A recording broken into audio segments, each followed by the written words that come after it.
À tous chers camarades, c'est Anas Kazib, une vidéo pour vous rappeler à quel point il est important, sinon primordial, d'être là samedi 18 juillet prochain à 13h30 au départ de la gare de Persan-Beaumont. Vous avez deviné de quoi je vous parle, c'est bien entendu de la 4e marche pour réclamer justice et vérité pour Adama Traoré. Chers camarades, cette 4e marche, elle se fait dans un contexte on ne peut plus particulier.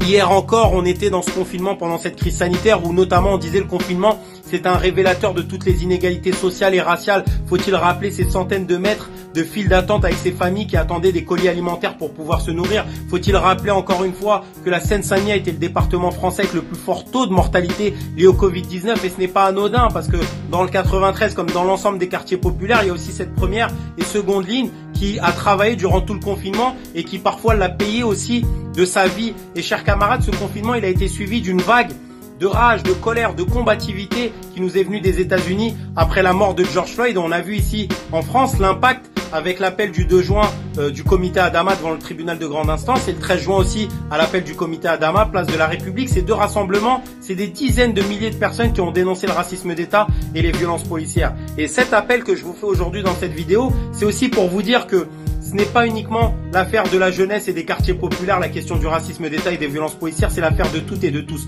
Moi, en tant qu'ouvrier issu de cette génération d'enfants d'immigrés, je ne choisis pas entre le racisme d'État et la question de la réforme de retraite. Je lutte contre tout et c'est contre tout qu'il faut lutter de la même force et de la même arme.